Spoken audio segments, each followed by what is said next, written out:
Hello everybody and welcome back to another episode on Knaveswell farm. So the first job I was going to do today was to get a tree sapling planter and put some saplings in. But I couldn't find the actual garden centre trigger where you buy the saplings from. I might just be missing it, but I couldn't see it. I couldn't see it at the store either. So either I've missed it completely because I'm blind, or it isn't in the map yet. But it's okay, because instead we're going to do a different job.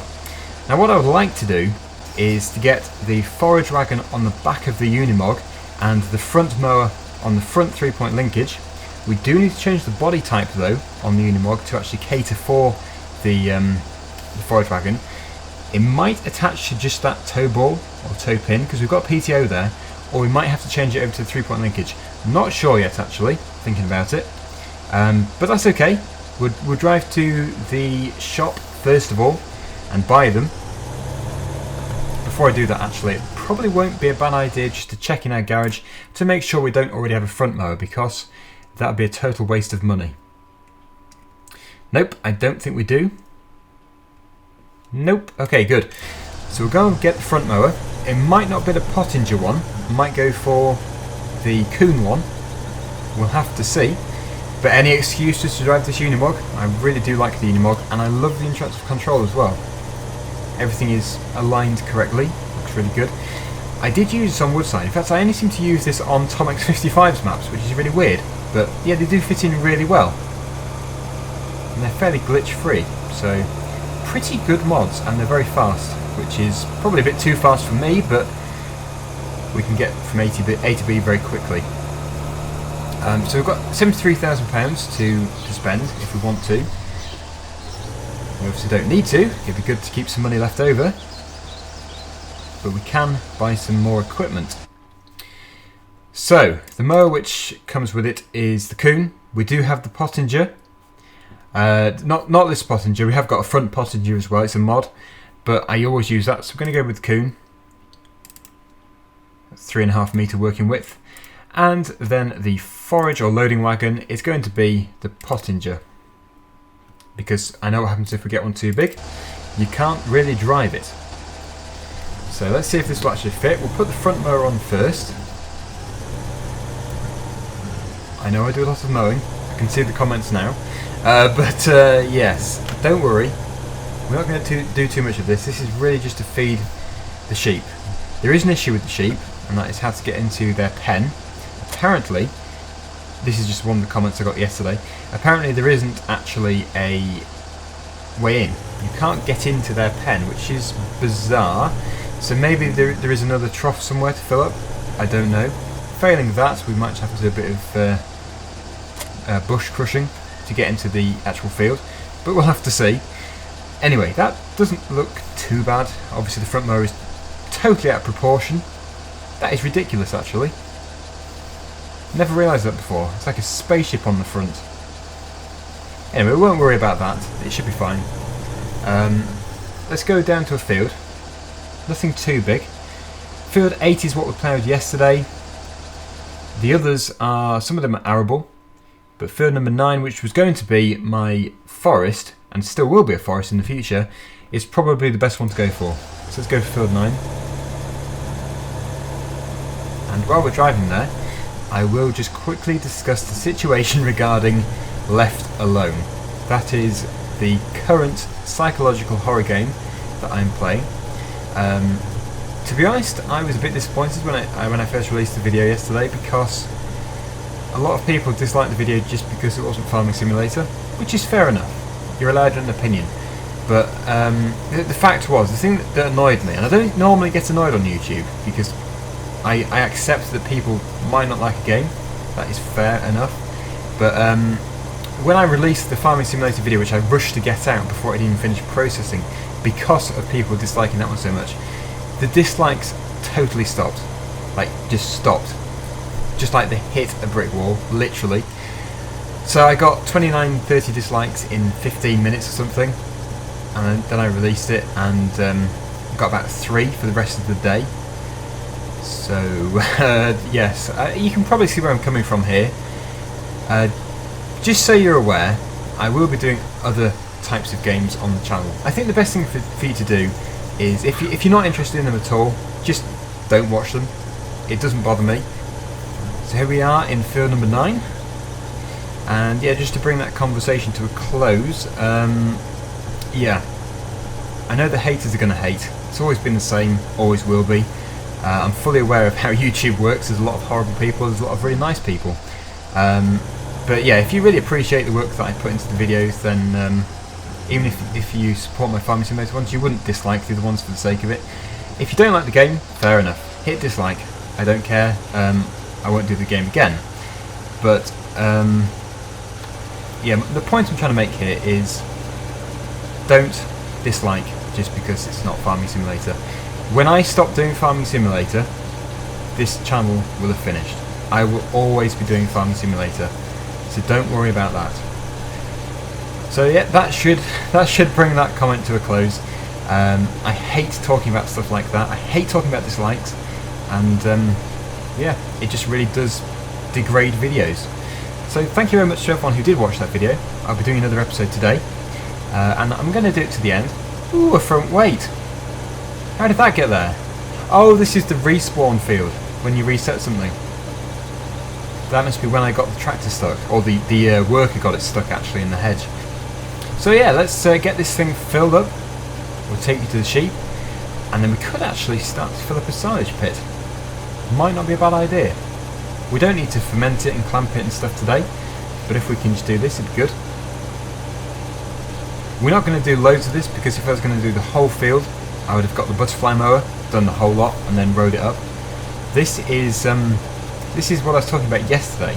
It's not a bad idea doing it this way, because it's quite quick. You don't have to have multiple machines, and you can do it all in one part of the field. And yeah, I'm told this is called zero-grazing. You immediately pick it up.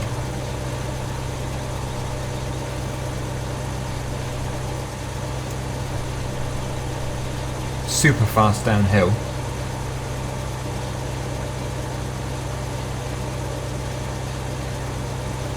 Now we are also going to buy some cows in the future.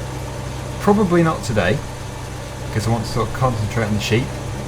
Once the sheep are started, we can work on other stuff, because the sheep are fairly low maintenance overall. Once they've been fed and watered, they don't really cause any issues at all. So yeah, sheep first.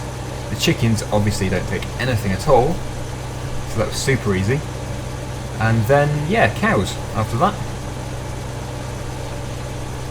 By the way, when we're turning on the corner and see it misses bits, I will pick that up at the end, just to keep it neat. In case you're new to the Unimog, then you can actually remove like this triangular plate at the back, and you can have the 3-point linkage on there instead. So this can actually, if you wanted to, plough a field. It's got the right tyres on, but as we have tractors, we don't really need to use it for that. But it is just a general purpose machine, really well made, and it's a really good mod. So that's why I'm using it. It's a good opportunity to bring it back. I will be adding some more tractors throughout the series, some different ones which I haven't used before.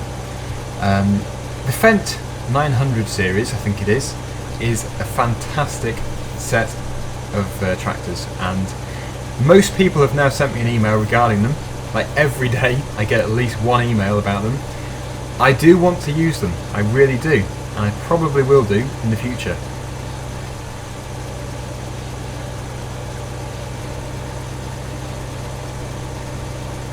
We're 43% full. We'll fill it up completely. Chances are we won't use it all. Everything else will come back to the field to fill it up again. We'll top it up, and then we'll take it over to a silage pit. Get the ball rolling, as they say.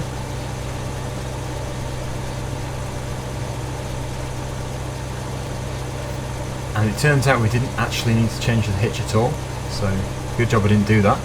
The forage wagon, just fits on the higher hitch and then the PTO below. So it's actually a really good fit. It just seems like the perfect job for a Unimog. 64% full. We'll keep going till we're full.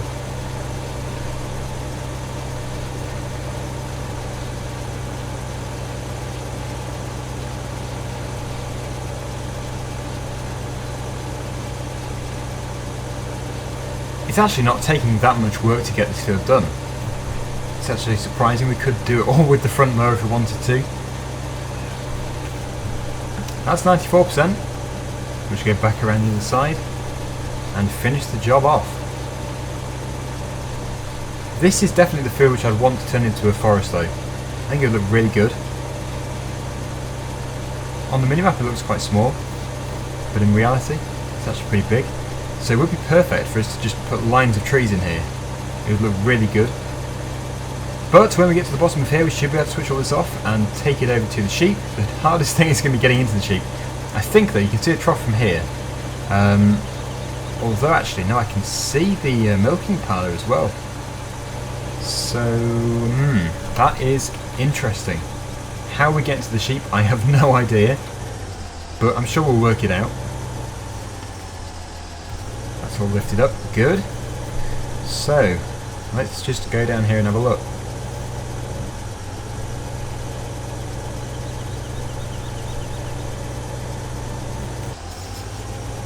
We're going to have to take it steady. We keep getting caught. It's the forager on the back. For some reason the pickup is hitting the floor despite it being in the up position. So we just have to have a bit of force, although in real life that would break it. Right, so here we are. This is the sheep field. I'm going to have another look, just one final look, and see if there actually is an entrance. I know Tomex55 is very good at disguising entrances, so we're going to have a really good look.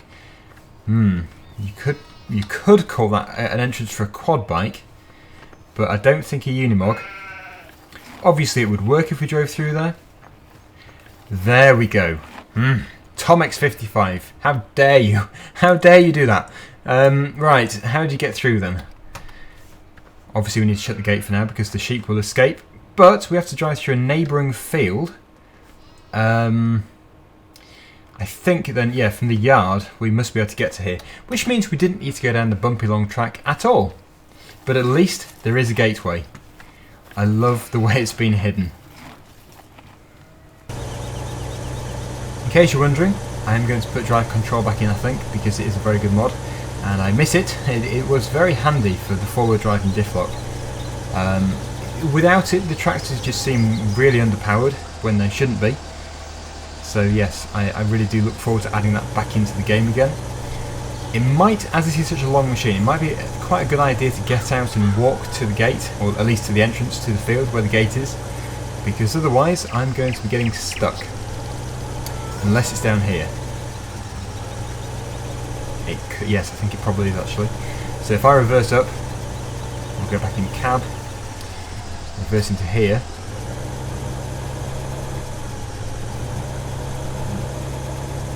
Then at least that way we'll be able to get back into the field. We probably should have left the mower in the field. It's just a bit of a palaver in real life to keep taking it on and off. But yes, if I know it's going to be so tight.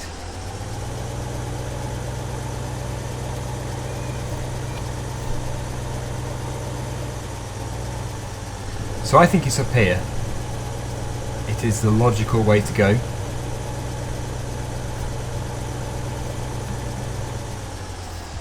Seriously? I have to go around there? Okay.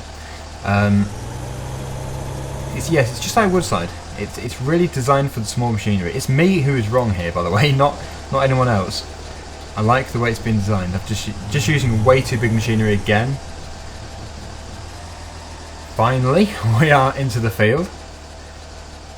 We'll be able to tip this out. Next time, remind me, always take the mower off before going down a tight lane. It was only the mower which made it difficult. If it was just the Unimog and the forage wagon, it wouldn't have been any issues at all. Right, this time it is actually from the front. Usually it's from the back, I'm sure, because you have like the trough in the fence, like when they're in their little complex near the yard, and it's the back of the trough that you see. So, don't know, really don't know what that's about. But anyway, it does work. I think I might have just been in the wrong position, but yes, only 9% was actually taken out of this, so that'll give us space just to go and tidy up that field. And then we'll take the rest and put it in the silage pit. So let's leave here. Make sure we shut the gate behind us. Very important rule.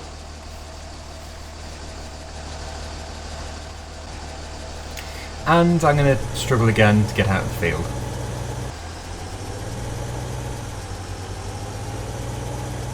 Slow and steady. We are now out. So yes, I need to be very careful in future when actually buying machinery on this map, just to make sure that it is the right size for it. Because there's nothing worse in a video which is supposed to be realistic, and that happens. I was just about to say that. The mower keeps hitting things in front of you. Got to be very careful. But I actually do partly blame the mower itself. It is a bit big for what it should be.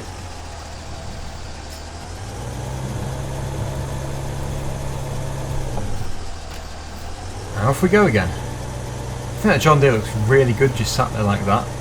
It's a good looking tractor.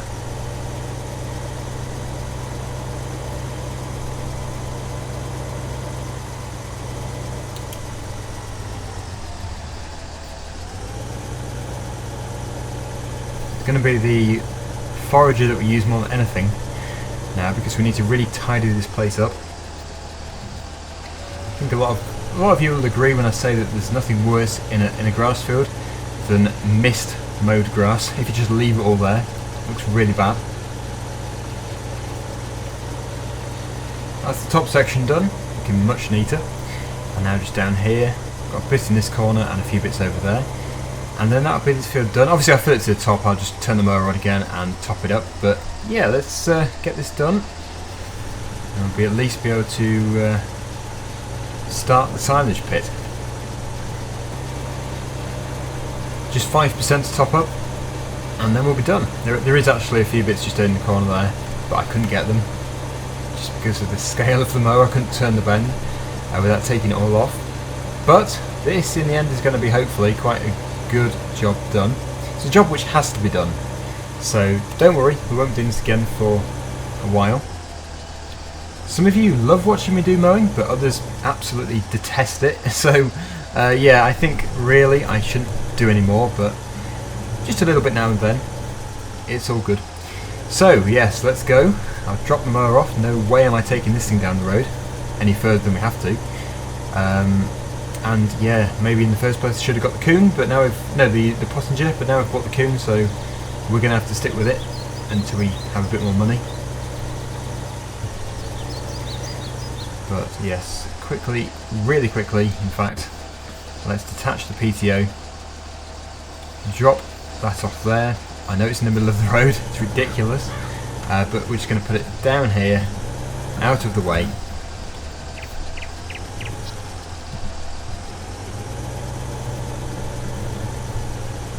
And there is a shed here, I think. Yep. Well, that's interesting. We have that really small Brantner trailer. We could sell that and replace it with another one. I don't know what the best make of trailer is to have on this map, really. I tell you what would be nice, if there was a really decent Bailey trailer. There just doesn't really seem to be any. There used to be one. I have downloaded one before, but it was all out of scale. So I don't know. I don't know if we can use that one. Unless it's just way too big. Seem to remember it being really big.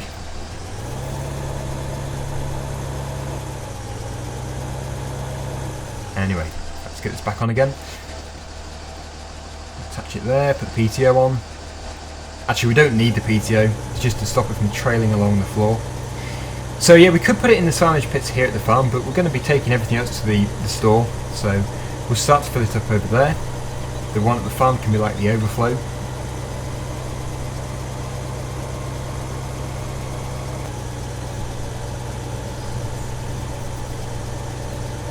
Just the one silage pit here.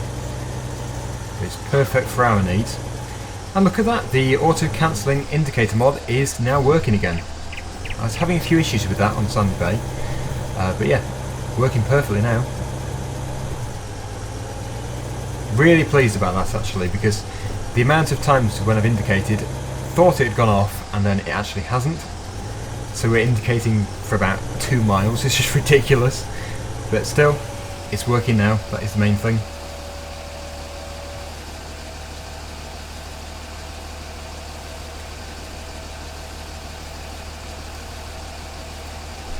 We get this tipped, and then, yeah, I think that's going to be it for today. So next week, please do give me some suggestions. I'm going to probably continue to look for the tree sapling buy point. I thought it would be in there, but I just couldn't see it. It's not the first time I've missed something though. I'll switch the Unimog off here. Really do love that mod. We'll cross the road and it's not that one. It's not the egg one. It's not the ATM. It's not the tractor sell point. So I think there isn't one, but I hate to say, because there could be one hidden around somewhere. Like there could have been one in here, but no, I don't know. No, that is the shop. So anyway, thank you very much for watching. Hopefully you've enjoyed the episode, and please do join me again next week for more on Knaveswell Farm. Until then, thank you for watching, and I'll see you again soon. Bye for now.